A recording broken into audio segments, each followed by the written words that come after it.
Hello and welcome to Autistic Radio. We're here every Sunday in two formats. At 4:44 p.m. UK time, we have a general drop-in where people don't need to be invited. They drop in with the same link every Sunday, and have a bit of a conversation with other autistic people. Some of those people give us permission to put them in a recording, and we make that into a podcast as well. But obviously there's more text and more chat that doesn't get recorded. It's a very reliable way for myself, to ensure that I have a network of other people. Loneliness is one of the things that affects the autistic community. And also for people who are discovering their autism late in life, after the age of 30, 40, it could be that when you're autistic, you have already put yourself into a position where it feels as though you are not going to be able to build up any more network. Well, that's not true, because here at Autistic Radio, we welcome you. And you don't have to be one of these people that signs up for anything. You can drop in and drop out and find yourself amongst other people who understand autism from the inside too. So I recommend the 444 to anybody. Here in the 555, it's more structured because Harry organises this, and he organises a magazine program based on the post that he shares on the autisticradio.com Facebook page. We're just starting the 555 now, and I will say that that's enough for what we're doing here at Autistic Radio. That's enough for what we do here at Autistic Association, the charity that we created to support Autistic Radio. And ask Harry, is it okay that you can take the mic away from me now? Thanks, Julian. Good evening, everyone. This is Harry's Facebook for Sunday, the 15th of June, 2025. And it's Father's Day in the UK and also in the United States, Canada, and a number of other countries around the world. So there'll be some posts that are themed on that. But the first post is from the autistic teacher, who is a public figure, autistic and proud, sharing insight and understanding to help the autistic community based in the UK. And what they've shared is a presentation about ear defenders. And it's called Ear Defenders, They're Just Not. And it's called Ear Defenders, They're Not Just for Noise. Sound sensitivity. Many autistic people have sensory differences. These can fluctuate and are unique to every individual. However, sensitivity to sound is quite common for autistic people. Sensitivity to sound can include loud noises, noises of high frequency, background noises, and even noises that no one else can hear. It can be physically painful and cause us to feel overwhelmed, resulting in a meltdown or shutdown. Complexity of sound. For many autistic people, it's not just the volume, but the complexity. If there's lots of different noises, maybe a room of people chatting, my brain tries to hear and understand it all. It may not be loud, but it can be totally overwhelming. I am unable to hear or follow what someone says, no matter how much I try. It's exhausting. Sensory integration. Ear defenders are not just for noise. They actually help in other ways too. They create a controlled sensory environment, helping to minimize overwhelming stimuli from sound, which can be especially beneficial in busy or loud settings. Focus and concentration. By reducing distractions, ear defenders can help autistic people concentrate on tasks, whether it's studying, working, or hobbies. It can feel like a safe bubble in which to get on with the task at hand. Emotional regulation. For some individuals, loud noises can lead to anxieties or meltdowns. Ear defenders can help prevent these emotional responses by providing a sense of safety and comfort. The anxiety can also be linked to social interaction. Sometimes having ear defenders can lessen the expectation to respond, or even help to answer fully as other noises are reduced. The deep pressure that is felt with ear defenders can be comforting. It can help some people to feel more secure. Self-advocacy. Using ear defenders can empower autistic individuals to take control and be in control of their sensory needs, supporting them to advocate for themselves in different environments. They are not just for noise. Ear defenders are just not for noise. Ear defenders are not just for noise. They can be valuable tools in enhancing the well-being and quality of life for many autistic individuals. When you see someone with ear defenders, please remember that they're not just for noise. This is something that we've discussed before in other areas. What's people's thoughts on that post?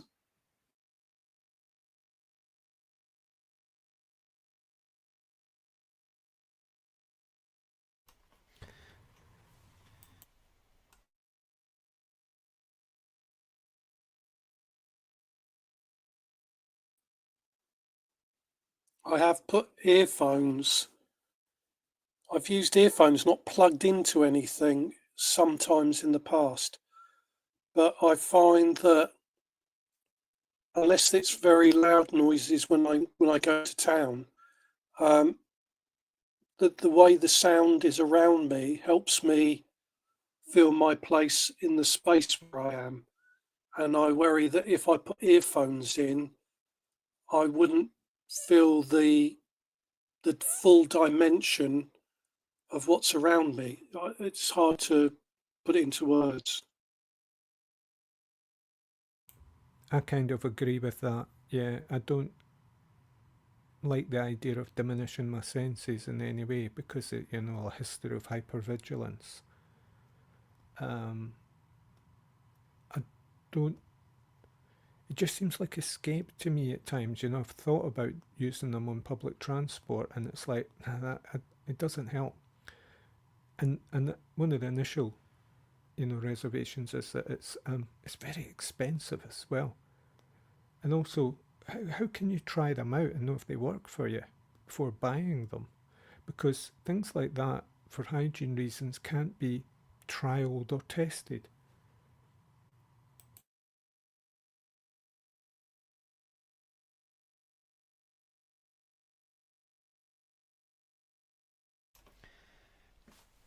It's an issue for us autistic people. We are encouraged almost as soon as we are diagnosed to start thinking of headphones as a support for us. But we also have to learn that in our lives, because if we're using them all the time, we're going to become more sensitive when we're not using them. So we need to use our own judgment. I noticed that some people in society appear to be always wearing headphones, and I find that a little bit concerning, a little bit unsafe, a little bit as though we need to have a bit more control over when we do or do not use a support. It's a bit like if you've got a sore leg and you carry a cane, you probably are not using the cane all the time. You're sometimes using your leg in a natural way, and that keeps that leg getting its strength and making sure it's okay. I wonder sometimes if we constantly put ourselves in a situation where all background noise is reduced and noise cancelling happens, we might be missing out and we might be adapting ourselves. It almost, to a certain extent, feels a bit like the behavioural nudge that happened during the pandemic and the lockdown, a way of manipulating people's behaviour to a point where they accept it as their new norm. And today I was thinking about things like, I've had a long interest in astrology, but I don't buy it, I don't believe in it. But I'm curious about its presence in the world. And I keep thinking that these days, the vogue for astrology is almost like a condition and an experiment. It's people being led through media to believe that they can create their own narrations of life through this so-called divinatory art, which has a great history, but is often seen as a way to manipulate the way people tell stories to themselves through symbols. So when I hear this thing about, in the autistic community, of things that are available commercially to use to assist with one's life, I sometimes think, what is the deeper motivation sometimes here? And so I'll ask questions. I'm not saying it's all negative, I'm just asking questions.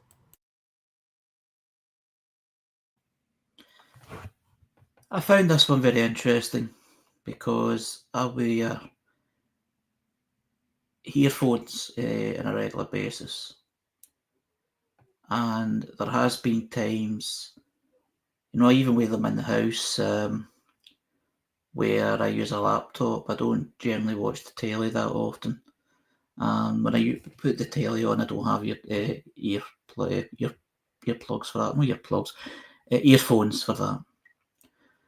And I've used the earphones for a number of years, especially when travelling, public transport, because I don't have a car. And sometimes moving around areas where it's quite busy, it's as the autistic teacher says, talking about the safe bubble, it softens not just the noise, but it softens the intensity around you, because noise intensifies everything, especially if you're sensitive to noise and sounds. And the thing that did grab me was when the autistic teacher was talking about, it doesn't have to be a loud gasoline noise. It just has to be a little bit of sounds all muddled in together, like, for instance, going somewhere where there's a crowd of people and people are having their own conversations. And for some reason, the sensitivity, it's like you can almost hear every single conversation being done. But it doesn't make any sense because there's that many being done at the one time. But you're hearing words and it's like it's all mashing into one, and it's very distressing to listen to. So I do identify with that. But what Jules was saying as well about sometimes when you use something, you sort of, if you use something too long, too often, when apparently the situation happens where you don't use, it's like you're more vulnerable. For instance, when I was travelling home one time, battery ran out or something happened to my earphones, or battery ran out my MP3 player. Something happened that I couldn't use the earphones, I thought. Although when I think about it at the time, I probably could have just put them in to block the sound out. But I never thought ahead that time. I'm not used to listening to music, which blocks out the noise. And being caught out like that was so distressing. I wasn't that far from home, but I was at a busy railway station, and it was at night as well, and I thought I was kind of hoping that the train would be quite quiet, or there'd be no noise of any kind. But as public transport can happen, there was people that were noisy. We weren't causing me any harm, but it's like every single sound they made, it just went through me. You know, it's excitable people, not doing any harm, but it's just because I'm not used to background noise, I'm not used to being kind of cocooned away from it. So if you use something too often, that means you won't become not immune, but conditioned in a way to help cope, because you're that used to using something to block it out altogether. So when it has, it can make you more vulnerable if you use something too much. But there are ways to,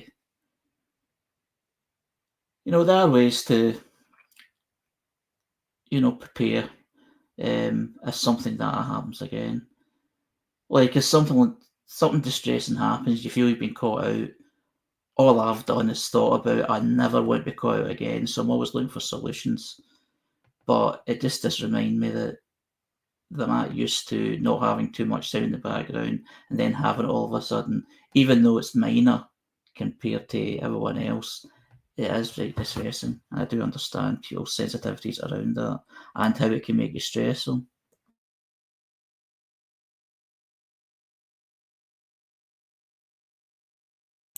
Good point you make there, Harry. We can become dependent on most things.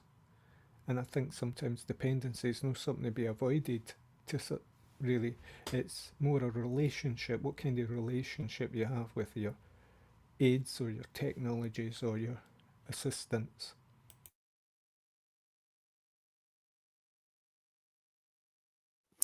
See, from like peer support and also like my life experience, but like nursing as well in my early 20s, I really feel like you can't ever look at somebody and judge like their coping skills. I feel like I really believe what I was taught when I was training, that, you know, like everybody's got like a going to register pain differently, cope with pain differently. I feel that like your ability to cope with distress, pain, like, and hyperacusis is pain. It registers as pain. I just feel that like there has to be like some compassion in terms of the demands that people are living with are all different, and the resources that they have to cope are all different as well. So, you know, if somebody's going to be like, you know, actually I can't keep going, like under like dealing with like pain from hearing because, you know, I'm going to get dependent on it or something, you know, being able to just use some ear defenders so that you can function, I feels like a good idea. Like I didn't use any ear protection like all my life until I was about 40. And since I started to, like, I wish that I'd been able to do this before. Like I've got like from memories of just feeling like absolute despair, like doom feelings when I would get like these sensory overloads from sound, like as a kid, not knowing why. Everybody else saying it's not that loud, but like I felt like what I saw happen to like Superman when he went around kryptonite and he was just like made weak by like noises, and it's completely involuntary. It would feel like shutting down. So, and you could spend all your time being just like, I'm going to like toughen up and face this like discomfort, or you could like get on with better things in your life. It does bring up that question of why we're in situations that are painful for us. Yeah, sometimes there's no choice, but and so we adapt and compromise. There is compromises need to be made, like certain situations, you know, like attending a service and like a funeral service and things. It's like, I suppose if I put earphones on and people knew why I did it, there probably wouldn't be a problem, but I just don't feel comfortable doing that.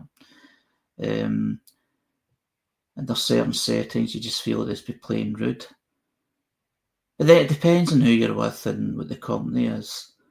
I mean, the thing about, I think GR kind of mentioned it, sometimes you can be too isolated in terms of protected in terms of hearing, because sometimes I've been in situations where I want to be aware. It's like I'm just one of those kind of sensitive kind of moods where I feel I need to be aware. So if I put ear defenders or earphones on, I'd be feeling vulnerable because I would know if someone sneaked up on me. Not that I'm saying someone would, but that's the sort of feeling you have. It's like it's just a balancing act. It depends how you're feeling. But there is one thing that I do struggle with is crossing the road, even at lights. Is that crossing the road with the earphones on feels very strange, and it feels that I shouldn't be doing that. And it's just a sensitivity kind of comes into play again. It's like there's just all sorts of stuff that comes into play in this sort of topic. But at least there's things that can be done, like we've just been talking about, what the presentation talks about, to help people. Because I can remember sitting in a noisy classroom, or many noisy classrooms years ago, and that's what the noise of everybody talking at the one time sort of reminds me of, like if I'm in a cafe or something. That reminds me of the classroom. Everybody has a wee kind of group of friends. I'm sitting there all nervous because school wasn't my thing, and just sitting waiting for the teacher to start, and it's just all those different noises, all over the room, and the room was quite high. The ceiling was quite high, so it echoed as well. So I'm glad I don't go through all that.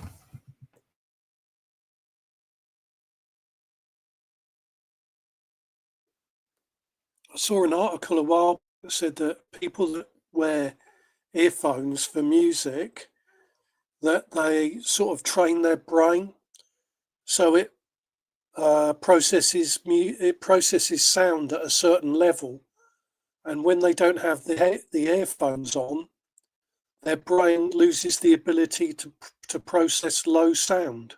They sort of become deaf to the quiet sounds, although they're not actually deaf.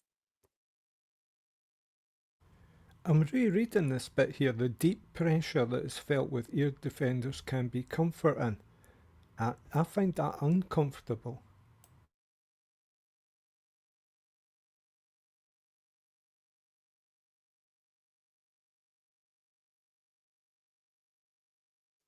I think having just earphones in my ear would be okay, but those sort of Defender style ones with the band that goes over the top of my head, I think it would start to feel like my head was being crushed, and that would be really uncomfortable for me.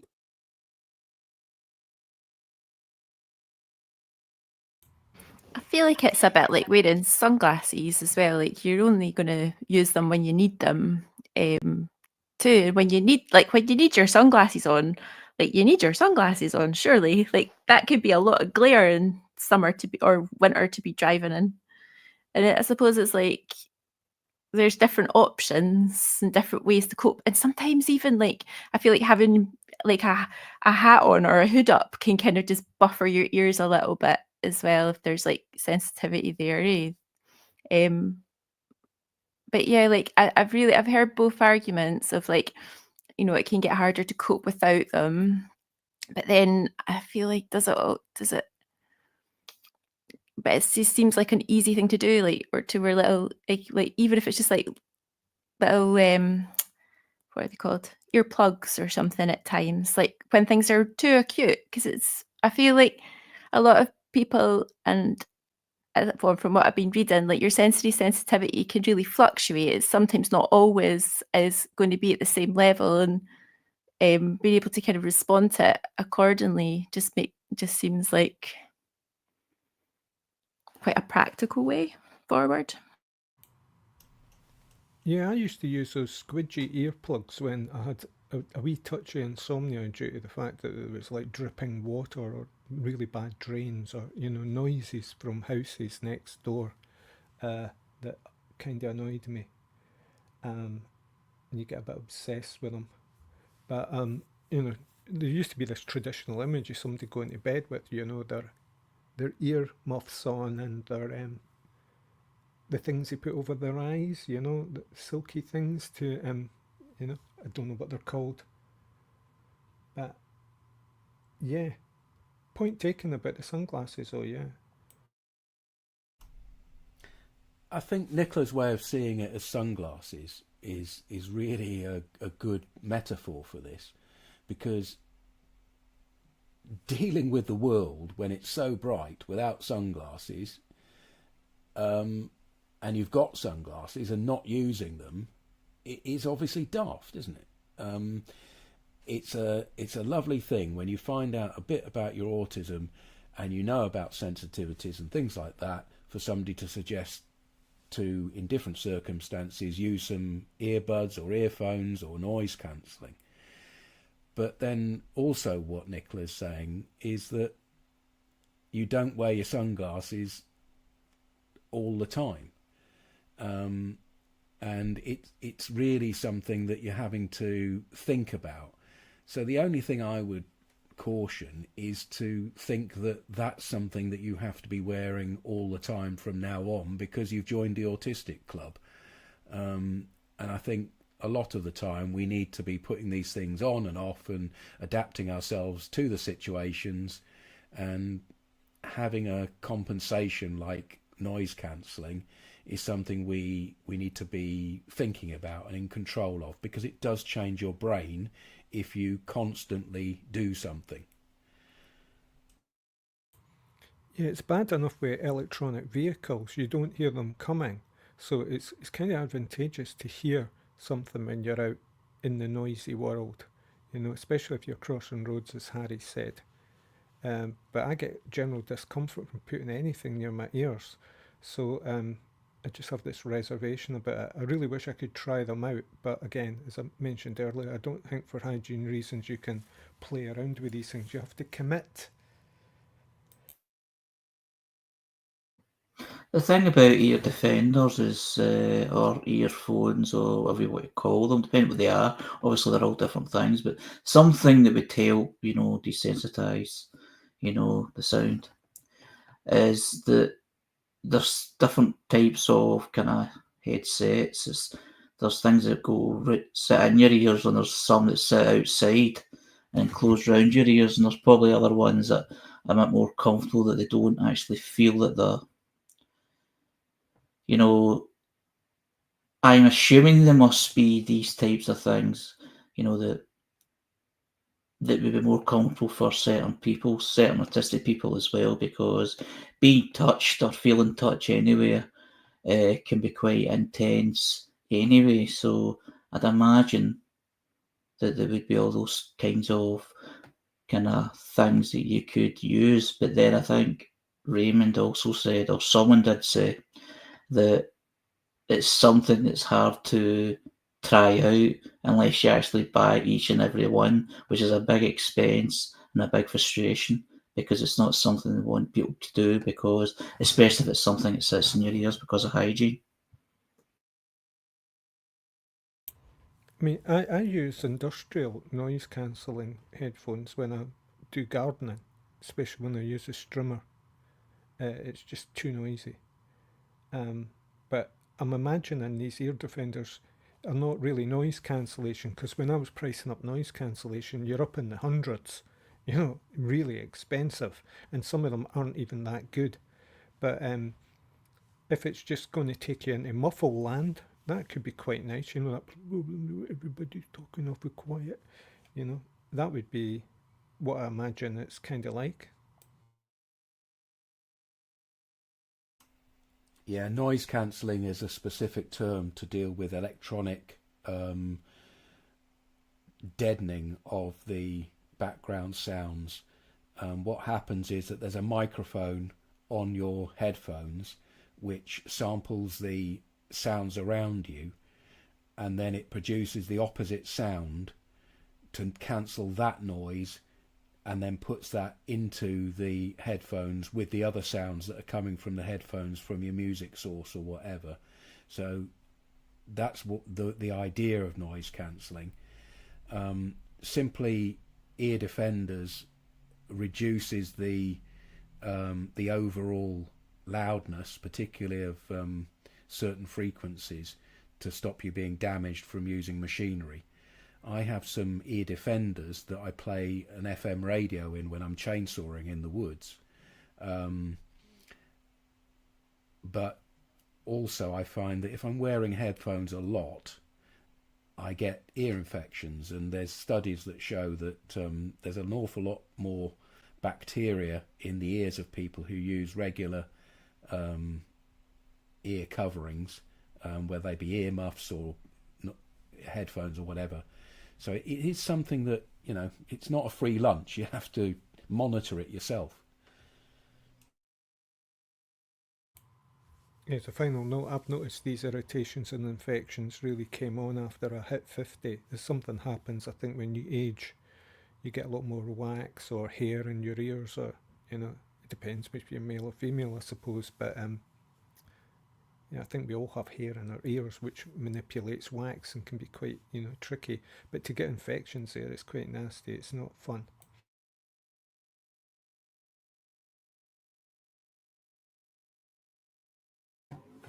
The next post is from Embrace Autism, which is a mental health service, science website and diagnostics centre.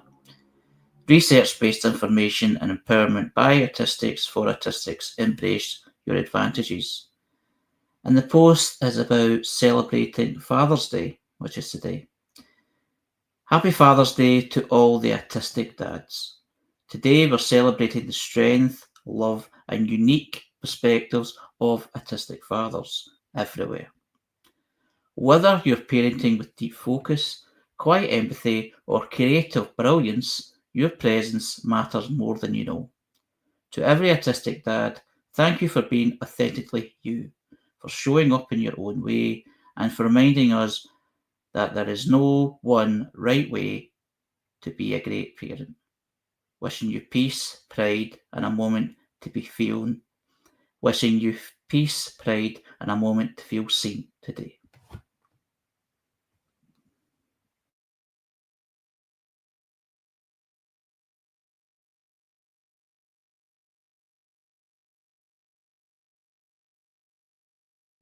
What's your thoughts on that one? Happy Father's Day, Jules.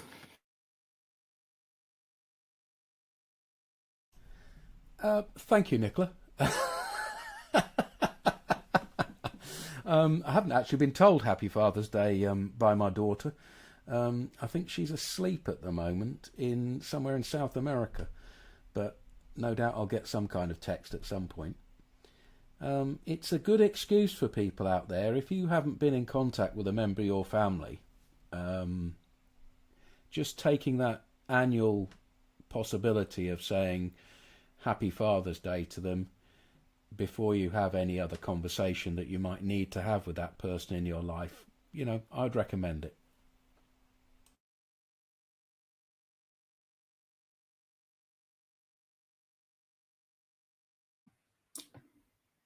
The next post is from Autistic Pride Aberdeen,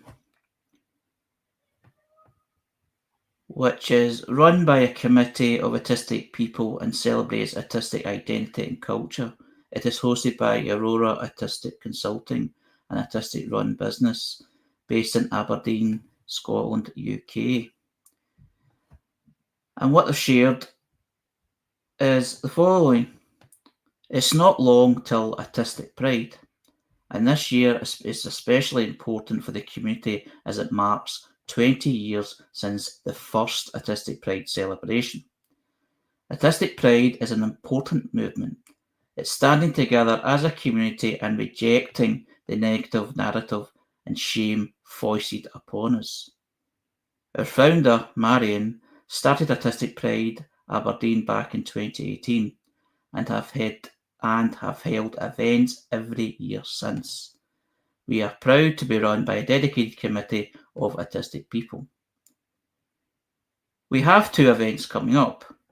An online info dump session on the 18th of June the actual Autistic Pride Day from 5:30 to 7 o'clock PM UK time, and an in-person event at Hazelhead Park on the 21st of June, 11 AM to 1 PM UK time.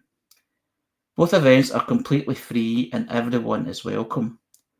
At our info dump session, autistic people are welcome to share info about something they are passionate about, whether that's a collection, a hobby, or anything else you'd like to share. All forms of communication are welcomed. Our in-person event will involve gigantic bubbles, storytelling session, and friendship bracelets. We are incredibly lucky to have sponsorship from Lloyd's Register, which enabled us to develop Morven the Baby Dragon. You can sign up for online Pride tier on the Aurora Consulting website. Autistic Pride Aberdeen is dedicated to ensuring we honour and support all autistic people, including autistic people who are part of the global majority, queer autistic people, and our trans siblings. We strongly support self-identification and those who are questioning whether or not they are autistic. And the dragon they're referring to is in the picture. What's people's thoughts on this post?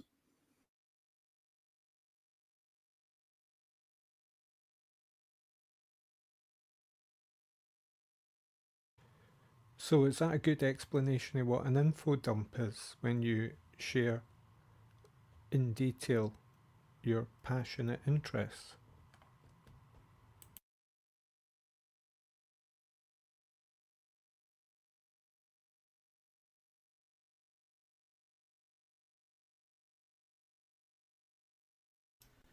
Yeah, I'd say it was a slang phrase there.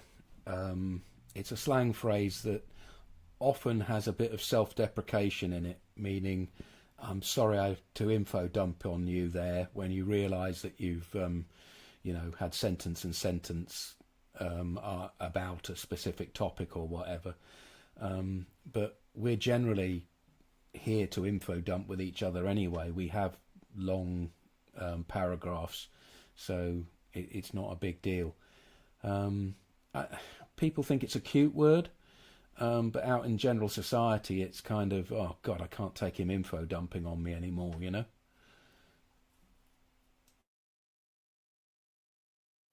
I was just going to say my thoughts were just that I hope they have a good day.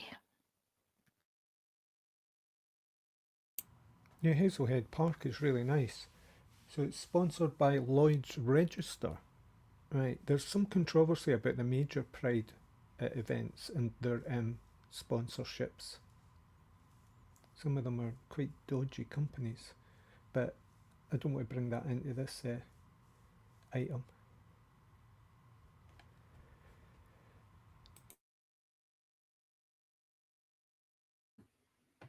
The Pride thing, the autistic Pride thing, has divided opinions. Some are really keen on it, from what the poster says. It's like, be proud, don't hide away. But I do remember there's been criticism of it. I can't remember what the criticism actually is, because from my perspective, all seems well and good.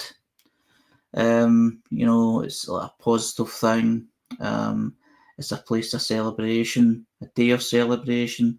I know that you shouldn't have to have a day to celebrate, but sometimes you need, an occasion, just to mark things, and that's certainly one of them.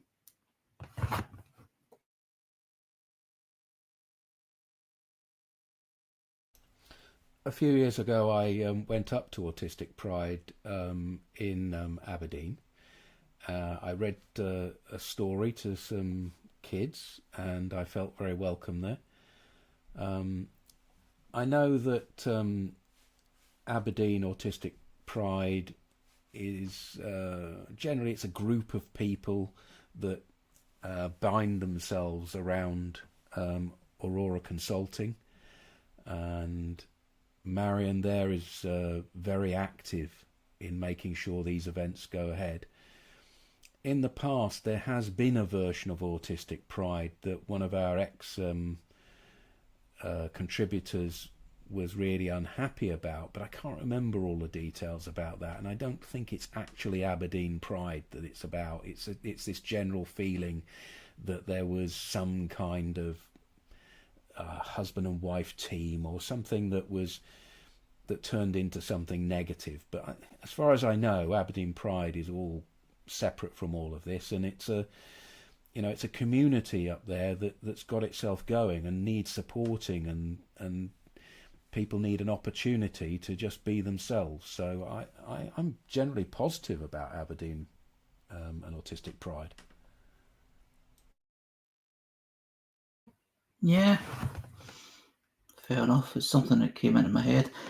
But yeah, thinking about it myself, yeah, just reading through that and talking about it right now, it's like sometimes I think people forget that there's many autistic people out there that keep themselves to themselves. And maybe this is the only time of the year or only one of the few times of occasions where they feel they can just let go, and not just let go, but just enjoy, who they are. And sometimes these things are actually reminders, because what I've noticed, I mean, Autistic Radio has done the same, with me, is like sometimes speaking to other autistic people about things. Because sometimes you get kind of, swallowed into your own kind of existence, because, especially myself, I'm a deep thinker and I think all the time. So it's good to kind of share experiences, especially positive experiences, and have fun and stuff. Because especially in my position, a lot of my kind of efforts is, although my life is enjoyable, a lot of it's serious, and sometimes it's just good to know there's somewhere where you can just sort of relax and just have fun, just have a good time. And it's great that these things exist for that opportunity. I had an autistic friend come round visit this weekend. I just could not stop him dancing. It was like, try to think, like, does he dance when we're out in public? Does he dance on his own? But when he was down with me and put some music on, it was like unstoppable.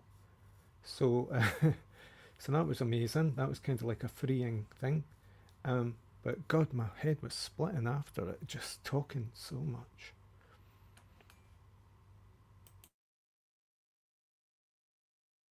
I was an autistic friend I was out with today, and it just what you were saying, it makes me feel like your friend might have felt like really comfy around you to be able to do that. Like, I notice I have to be pretty comfy before I sort of am freer like that around people.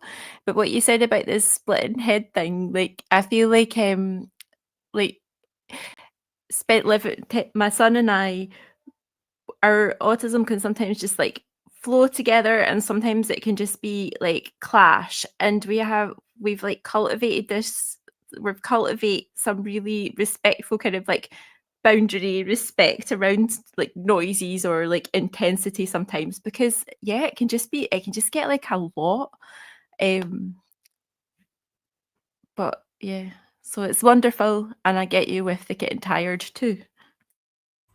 Yeah, we spoke about this last week. I don't know if you were here, Nicola. Jules was mentioning, like, it's like when his family gathers round the kitchen table, it's like they're all riffing on each other. Yeah, very much. It's kind of like jazz. Yes, it's music. Yeah, riffing and jazz when autistic people are vocal like that.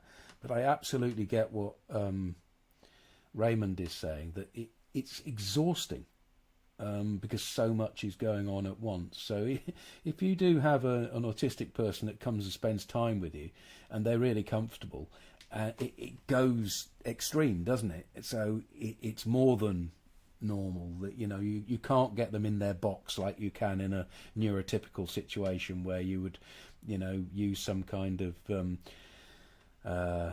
social cues or whatever. The autistic person is often just full on. I find when you're on the phone, your facial expressions aren't involved as much, but when you're actually physically present with someone, your face is reacting all the time, I think, to them. I think that's just happens, involuntarily. I try very hard to just keep, deadpan, but I must have been, squinting or grimacing or, like controlling, or, one of these fixed smiles, but it was very easy. It felt really cool, but your face really does react a lot when you're with other people. I do it to myself. It's like I exhaust myself. It's like I'm saying to myself, calm down. What are you excited about? Just calm down. But I think I do that with other people as well. And it's kind of interesting when you talk about people that you're comfortable with, You act different ways in different company, and you get more relaxed in certain company. You can feel a bit more freer, and I can certainly respond with that because, there's certain, talking about dancing, I do remember I was at my sister's house, Sister Helen, and you always kind of daft. It's like we kind of dance about and all that way, music on in the background. I remember she recorded me. Well, I basically, I was up for it. I was singing Gene Wilder's song "Crazy" from the film Stir Crazy, and I'm kind of jumping about, but kind of just boogieing about that song. I'm crazy, I'm nuts, sort of thing. It was quite cute, but it's not something I would do in my mum and dad's house. I go, right, you've had enough to drink, away home. That's cool, Harry. I was brought up on the song Crazy because it was a big hit for Patsy Cline, the country western singer, who my mother loved. But that song was written by Willie Nelson, of all people.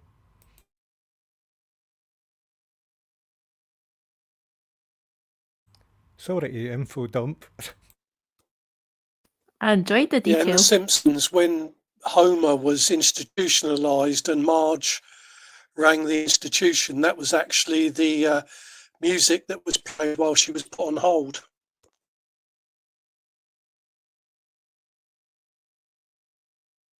Yeah, sounds like Simpsons.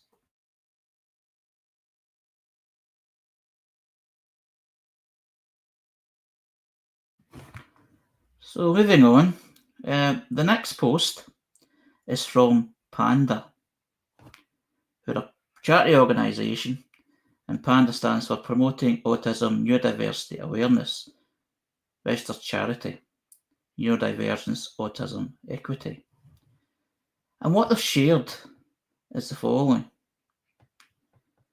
Being labelled low support needs does not mean an autist needs less support than a neurotypical person. It means they need less support than autists with higher needs.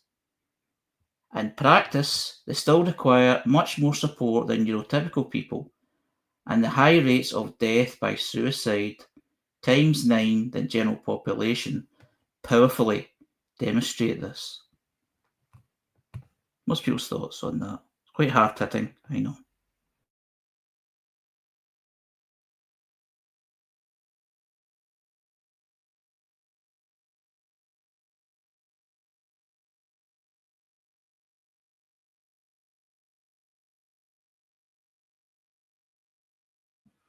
The reason that I shared this is because I've heard this description or identification, or you want to call it, is calling someone who has low support needs and people with high support needs. And if you say someone's got low support needs, it's like they don't need any needs, they don't need any support at all, sort of thing. So it's sort of kind of demonstrating that's not what it's meant to mean, according to the post. It's like it's just a different kind of level. And it shouldn't be taken for granted that having low support needs doesn't mean you don't need anything at all.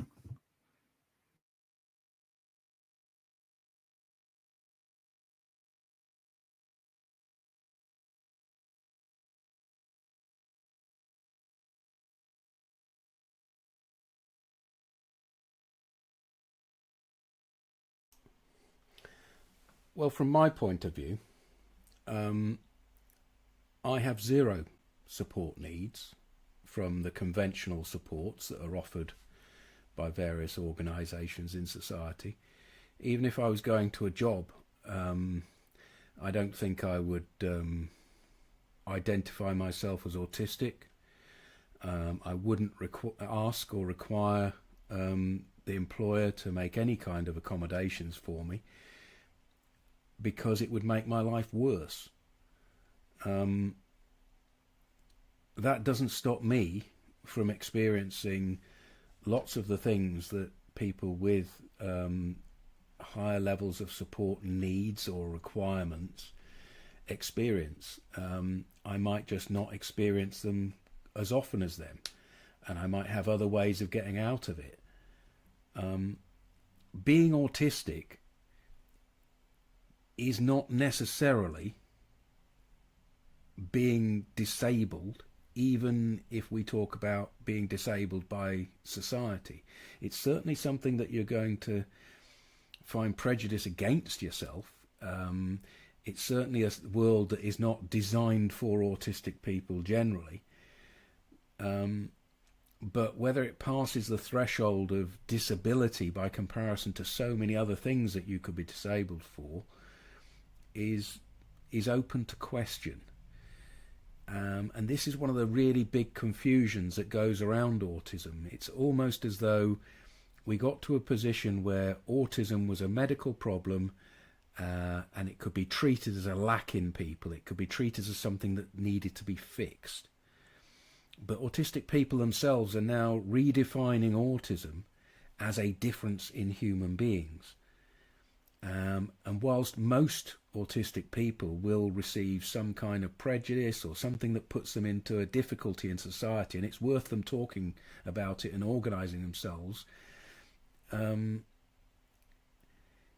it's not necessarily the black and white. If you're autistic, you have an issue. And this post tries to say something like that. It tries to say that just because somebody isn't obviously struggling doesn't mean that they're not coping with things and dealing with things. And to be a low support need or a high masking autistic person is definitely more difficult than fitting in with the rest of society. It's really difficult that these nuances, these grey areas, are not understood by society, and it'll take a long time for society to understand them.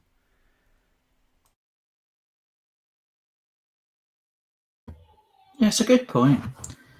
I mean, sometimes it sometimes takes a while for me to understand certain things in society, even within my own autism, because of the situation I find myself in. You know, like needing some support in terms of financial, needing some support in terms of health, which may be because of being autistic, or maybe it's something else. It's like, because of how I was diagnosed in the first place, and the word diagnosed, there you go, is I was diagnosed because I had a crisis, while, in my teens. I had a crisis in my teens, and I was kind of struggling to find out what was wrong with me. Why was I acting the way I was acting? Why was I so different from all the other school children? And why was I the weirdo? And why couldn't I cope with certain things? Why couldn't I do the work experience that everybody else was seemingly doing? And I know, thinking back now, it wasn't as simple as that. I wasn't the only person that didn't do certain things, but you're stuck in your own bubble when you're kind of caught in your kind of own kind of health issues. And then as time grows, I've grown kind of confident about myself, and then the autism becomes more of an identity more than anything else. And sometimes it does kind of catch you out because society isn't fitting with how I am and other autistic people are. It's set in a certain way. And then you get different descriptions of how things are said about support needs and conditions, and whether you're need support, or whether you need just a friendly ear just to talk to. You know, like as we're led to believe, like most people do, like you have a sort of support in terms of friends just listening you through a hard time. It's not a medical thing, it's just a human thing. So, but as we know, life is complicated, and life being complicated actually makes it more interesting, and it opens it up to people who feel they might be stuck in these sort of boxes that they feel they may felt they've been shooed into to suit the sort of kind of structure that have been put in terms of health services and social services.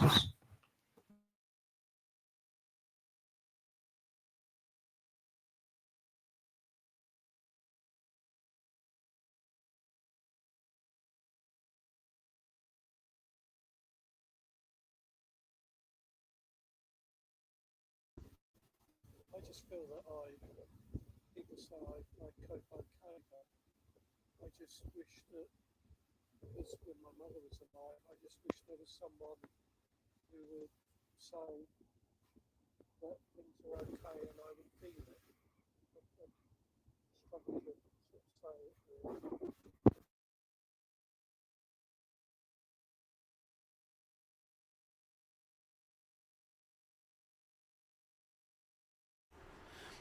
I think you'd have to speak a lot closer to your microphone there, GR, for us to hear you. Yeah, I was just saying that people think I cope well, but things felt better when my mother was alive, and I would just wish that I had someone who was here with me who would say that things really are okay and that I am doing okay. I mean, maybe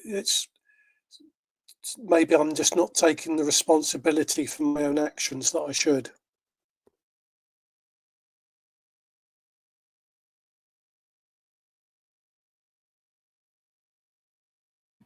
But sometimes we can be hard on ourselves in many ways, because sometimes we feel that we should be doing something because we're relying on a parent or a friend or a health professional even.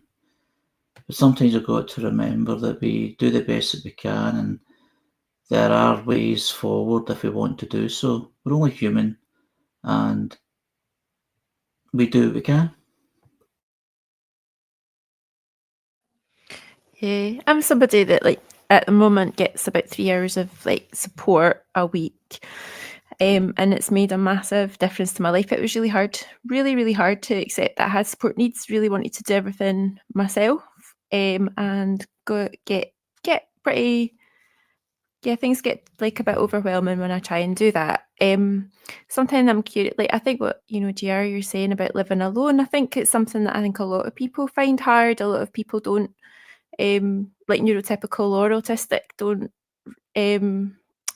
find easy. And the thing I was thinking there is like, see, apart from like monastics, I don't think we've kind of tended to people lived as alone as we do now.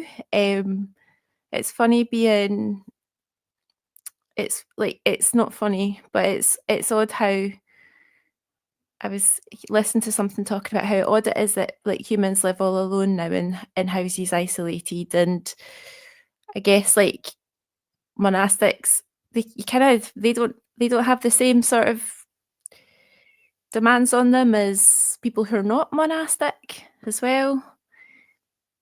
Sometimes it's like, you know, I sometimes think of the things that I do manage to do and think, you know, a lot of people, that's as much as they manage to do themselves, but maybe they're, you know, they can have jobs and stuff at the same time. But I don't know, I think it can just be, I think it's really hard to, I think it can be really hard to kind of get a real idea of what your support needs are. And I think that they can be always changing. And, you know, I can see it myself get to the point where I would maybe need only about, you know, an hour once I'm kind of maintaining something. But yeah, I feel like it's a little bit like the sensory stuff. It fluctuates. And I do think, I don't think that, I was felt quite reassured to recognise that it's not just me, that experiences that fluctuation and support needs, I guess they're called. Yeah. I think age is a thing too. I'm generally quite independent and I like that. But as you get older, your ability to be independent diminishes. And there's also this thing about lack of family structure as well, voluntarily or involuntarily. So when you may want others to chip in or help out or spread the load, it isn't there. And so that's just part of the independence you've maybe chosen. I was curious about what you were saying about monastics, Nicola, because sometimes I think monastics are part of a group, they're part of a community, but sort of separated community, if you know what I mean, loners within a group. But the real loners or separate individuals were kind of hermits, and there's always been kind of hermits. There's always been people on the edges of communities who prefer to be alone, work best that way, and kind of filter out their interactions with the general community, and often that's been respected in history. But so I just see there are roles, but what we're talking about here is needs. Yeah, so they creep in, and there's various reasons for them. I'll leave it at that. I think that's the word I was reaching for, was the hermit. I couldn't remember it.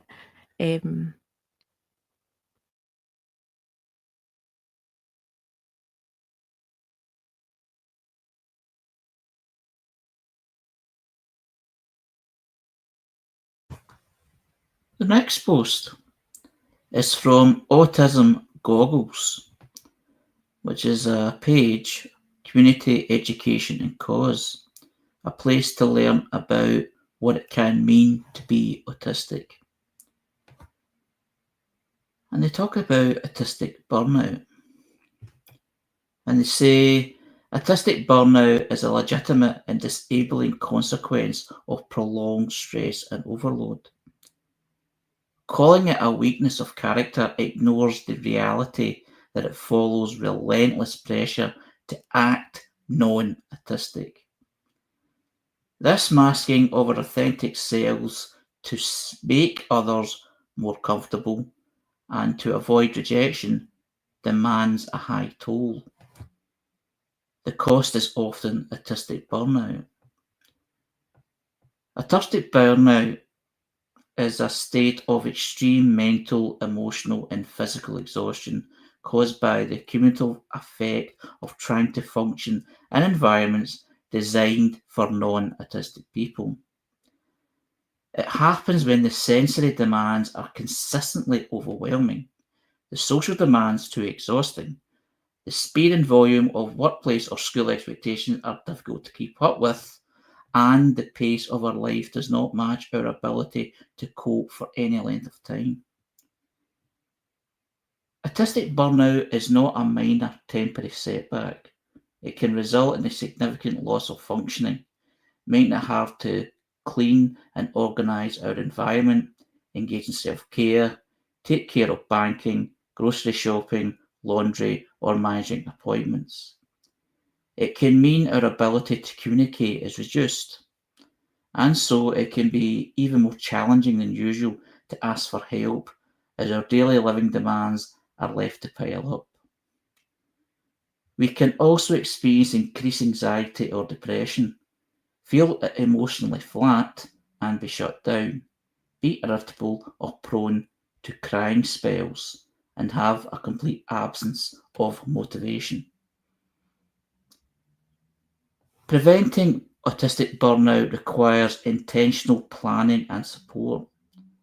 This may include seeking out, then working for employers who are neurodiversity affirming, who offer flexible hours, remote work options, or at-work communication that can be achieved using email or text.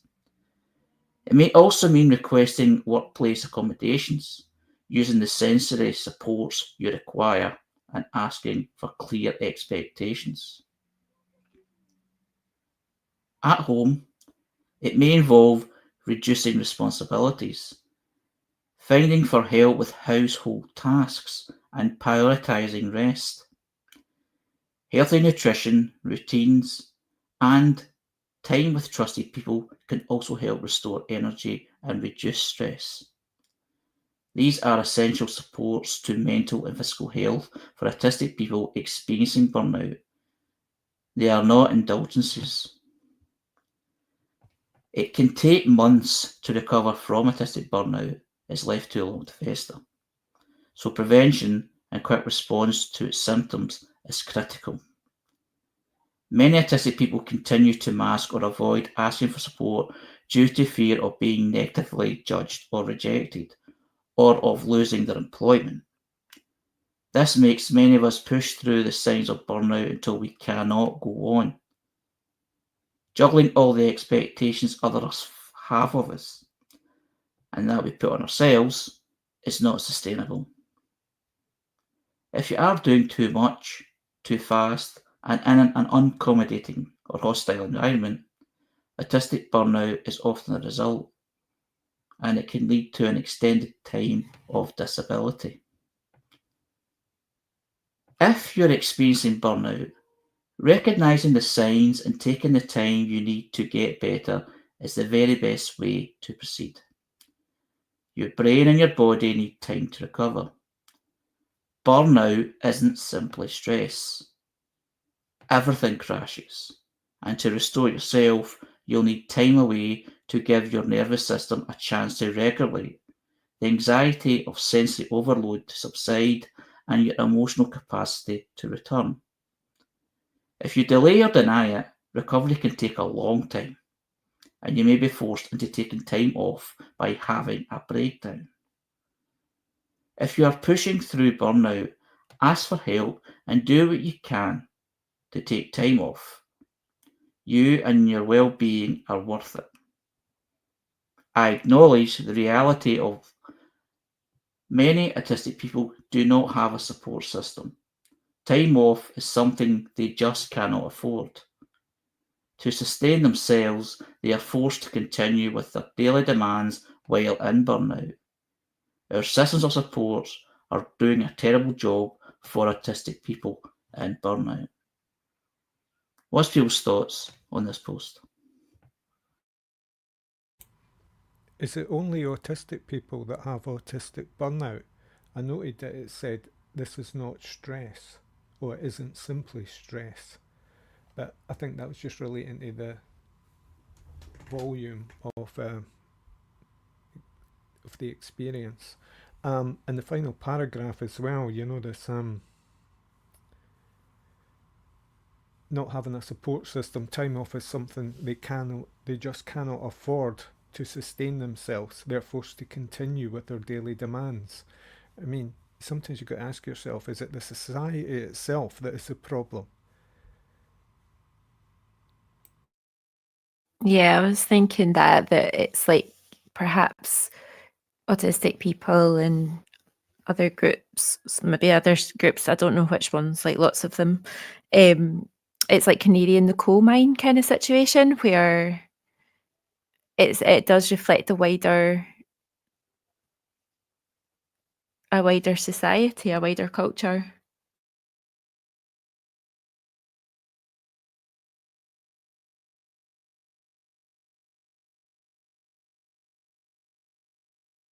I was listening to something today about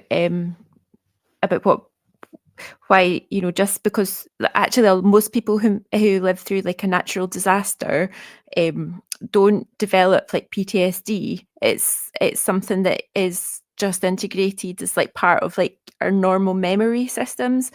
And when somebody's struggling with trauma, it's like there's been an event or an experience that just cannot be integrated. It's just overwhelmed the system so much.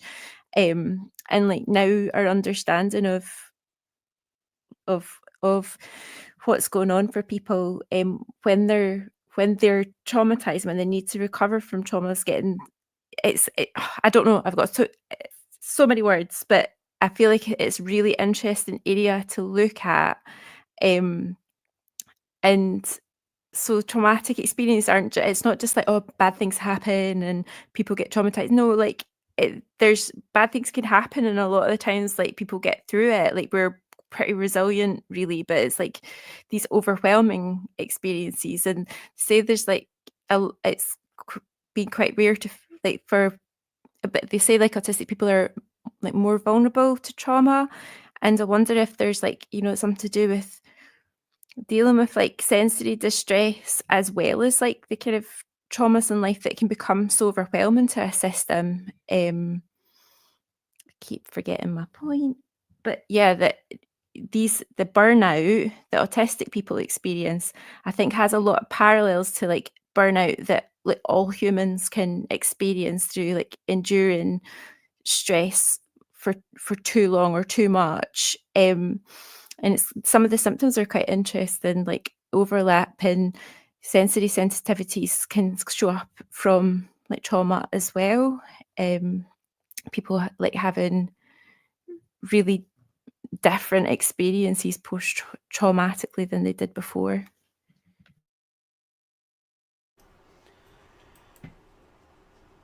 Personally, I think one of the few things I have is the word no, and not taking on extra things, not putting myself in one of these situations that leads to burnout is the only thing I can use. The word no. No, I can't add that to my extra pile. No. Somebody else will have to do that. This is what I'm going to do.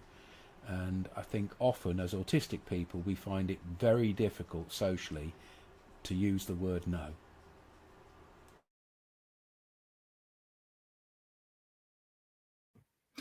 Yeah, I can recall that. And I find it weird now thinking that I did have that issue. But there was a time where I found it hard to say no. And a lot of these situations where I didn't say no and said yes to was basically commitments to different kind of voluntary work, different projects, because I was involved in so many things. People say, oh, can you help? Can I do this a wee bit and that a wee bit? It only takes so much of your time. And I just couldn't say no. And what ended up happening was, maybe it is burnout actually. It was certainly a panic attack. And I was certainly out the game for a while in terms of a couple of days. I mean, I couldn't leave the house, so it must have been a autistic burnout. And I felt terrible for it. Like, how dare I break down? I'm not being asked much. It's like I was being bad on myself. It's like, what you were worked up about, even though that I knew I was autistic and all that, but it takes time to kind of understand about what I know now, of course. It's like, this is back in my late 20s. And it seemed like between my mid-20s to my 30s anyway, that I was prone to burnout of some kind. And it basically became, it was like a panic attack. It just all of a sudden I started to panic. It's like overwhelmed. You know, the kind of breathing thing, you know, it's, you know, quite scary stuff. Although I have learned now, and I have been told or been advised, is like, listen, you don't always need to say yes. You can say no. And I have, you know, recently, in recent years, for quite a while actually, to be able to say that and feel, I still have that bit of guilt, but I just think that's a good thing for the guilt. It just means you're a nice person. But you don't kind of beat yourself up over it. I mean, if you're not able to do something, you're not able to do something. It's, you're not doing it out of malice. And sometimes saying no to something you completely don't want to do, there's nothing wrong with that either. So, yeah, but that word no, you're absolutely right. That's something that I always remember. That word. Remember, it's not a bad one. It's not swearing. It's actually something that needs to be used sometimes. Yeah, I've said this before. When my mother died and I was going through a lot of bad things, and my doctor said to me, you're very vulnerable. Just remember, if you have the slightest doubt about something, just say no. Don't be pushed into things. And I've always kept that in mind.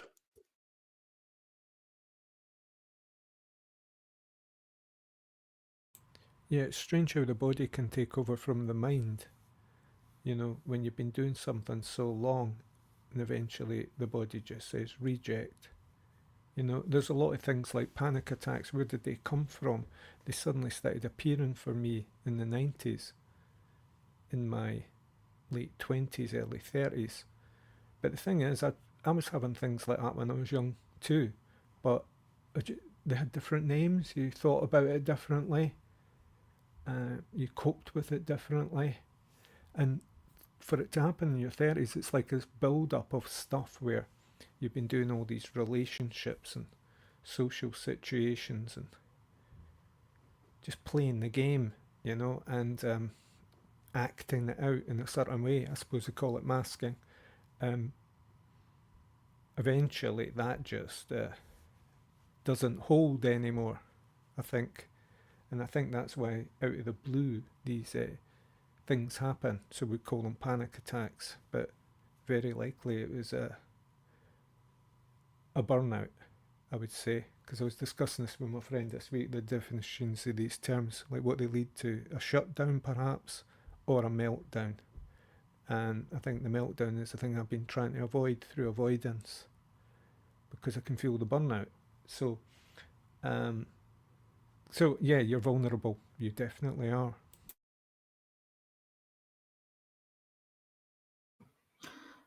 The difference between meltdown and burnout, for myself, I can recall the differences. The meltdown is an emotional sort of breakdown where you've just had enough, and I recall that was a time where I just had a really bad day at school, and I said, look, I've had enough, I need to see my psychiatrist right now, and I need to be admitted to the local ward that was at the time. I just needed something to, you know, it was the start of the diagnosis process eventually. But basically what it was that caused that was a meltdown. It's just like, I can't do this anymore. But the burnout was more physical. It was just like, I was just getting on with it, and it was all automatic and just getting on with it and doing this and doing that. Then all of a sudden, I began to shake and my body didn't feel right. And then that caused panic. And I'm thinking, what's going on? Am I going to have a heart attack here or something? Have I got myself, have I really made myself ill here? Because the way that I lived at the time, and I still live in that way just now, is the constant drinking of caffeinated drinks and that sort of thing of keep yourself going and thinking, overthinking. And it was like a physical sense, like the meltdown was more of an emotional breakdown.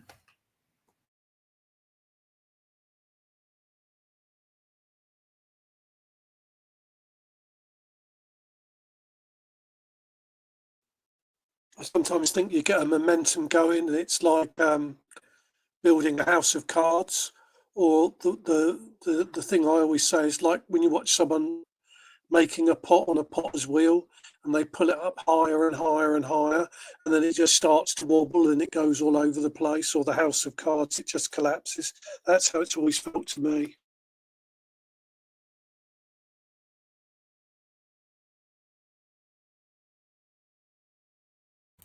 The Potter's Wheel's a great analogy. One of the first books I ever read, I was 13 when I first read a book, I think. It was a preset school text about a homeschooled boy who eventually is forced to go to school when he's about 13. And he meets the school bully, and the terror begins. And so this disturbance reaches his family. His father's a potter. And so what happens is there's some kind of resolution whereby the bully is introduced to the father, discovers pottery, and channels whatever aggression he was forcing onto others into this medium. So there's something about that lingers for me. This control of chaos. The story made sense. It was an eminently good read for someone who struggled with reading. Identifiable, obviously, but this idea of using something I knew nothing about, pottery, a craft medium, of using elements in order to make something, or as GR mentioned there, let it lose control and lose it, but then come back again. That frustration then being channeled into something creative. There's something there. So controlling chaos, is maybe something I'm reflecting on in this discussion.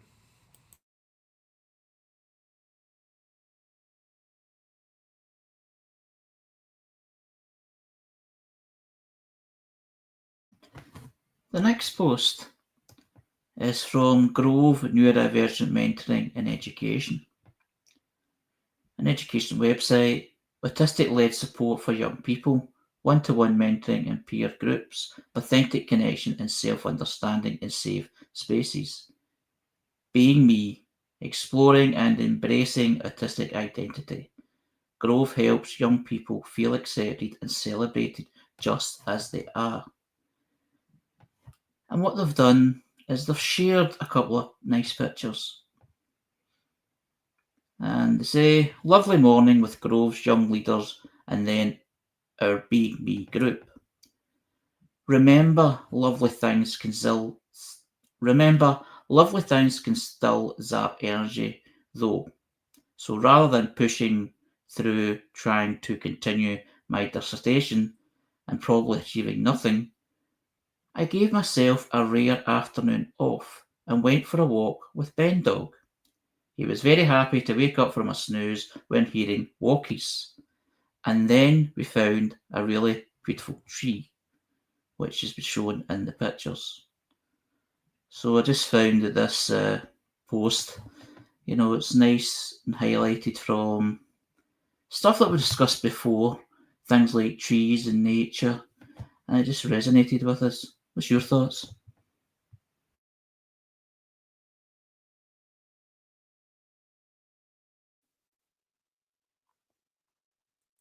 I live in the New Forest, so I've got the forest all around me. One of the things I do when I go shopping, the supermarket's got like quite a wide field at the front. So after I've done my shopping, I just literally just go and stand in the middle of this wooded, grassed area for 10 minutes. I call it decompress. I really need it after I've been in the supermarket. I can so relate to that, GR. Like nature kind of recharges you, people.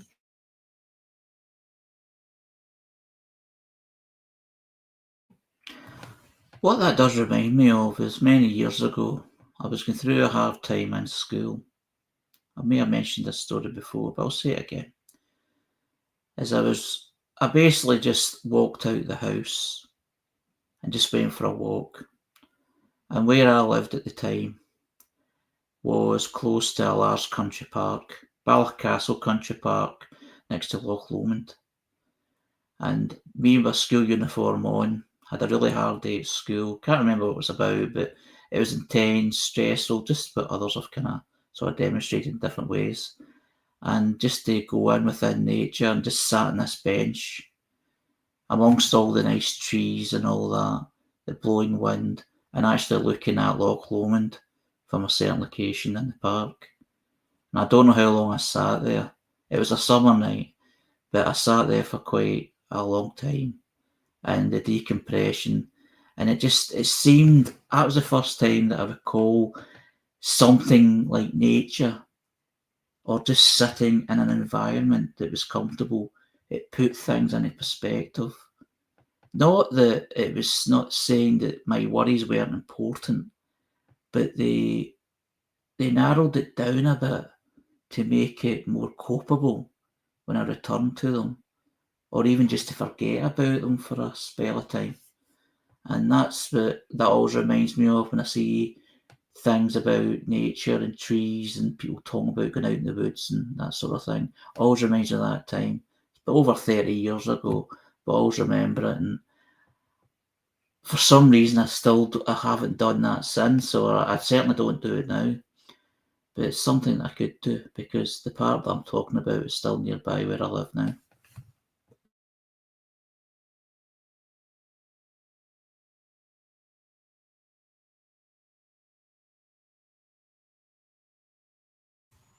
Yeah, it's a different energy, you know, and the energetics of actually walking and being physical in this space.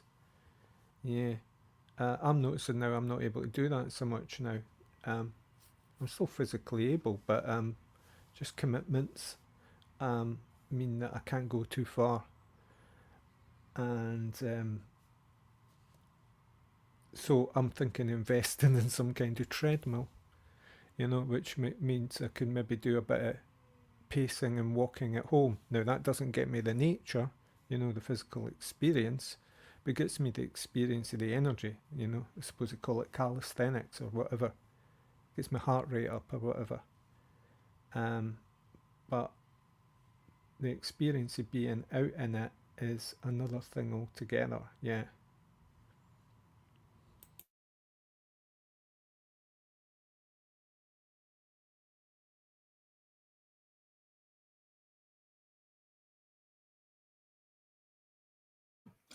The last post for this evening is from Rosie Weldon's Autistic Life, which is a personal blog. I am an autistic adult that shares my life openly and honestly online. And she says the following: people either get autism or they really, really don't. There seems to be no in between. I'm either supported or judged. Adjustment offered or refusal to adjust. Some people instinctively just have compassion and understanding for my needs, and some people just don't get it. The only way to navigate this is to, as much as possible, surround yourself with the people that get it. What's Jules' thoughts?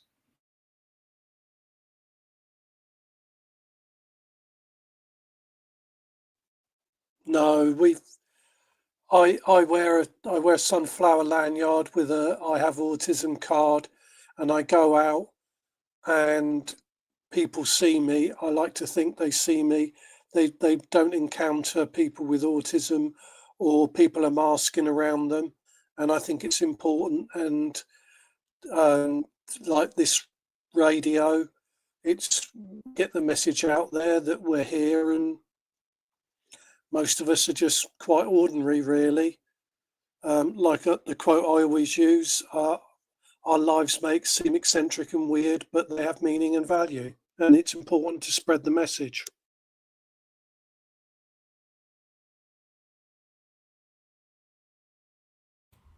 The ordinary is extraordinary.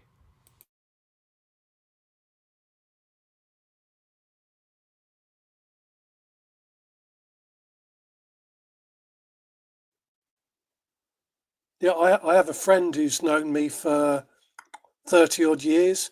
And when I've told him like the things I've done, like these podcasts and the other things I've done, and he says, you're really quite extraordinary.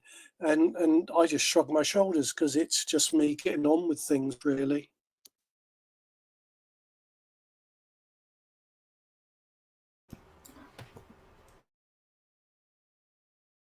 Go on, Jules. Well, looking at the post, there's something quite clear in it. We need more time around folk that understand autism from the inside. So having community through self-help groups, as Nicola talks about, or through Autistic Radio, a friendly set of voices that understand the experience of the listener. That's what we need. We need more community, more networking.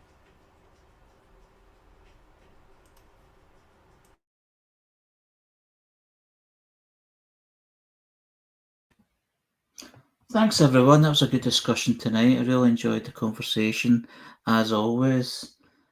So, and thank you for all the people that shared those posts that I've shared tonight and what we've discussed tonight. Without that, we wouldn't have any conversation at all. So it's very much appreciated that those experiences from those posts, experiences, different ways or projects or all sorts of things that is shared, is put forward. So thank you for that. So this is Harry's Facebook for Sunday, the 15th of June 2025, which is Father's Day in the UK. And it's part of Spectrum Voices Conversation, which is here 5:55 PM to 7:30 PM UK time every Sunday on Facebook Live and on YouTube and other platforms too. So I've really enjoyed tonight and really enjoyed the conversation, as I keep on saying. Not just saying it, it really is true. But I'll stop blabbing on and I'll hand over to Jules. Well, Harry, it's you that has to edit it.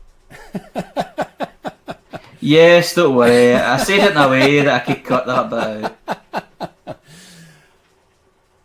This part of the show, we just mention a few of the things that we're doing here at Autistic Radio through the charity Autistic Association.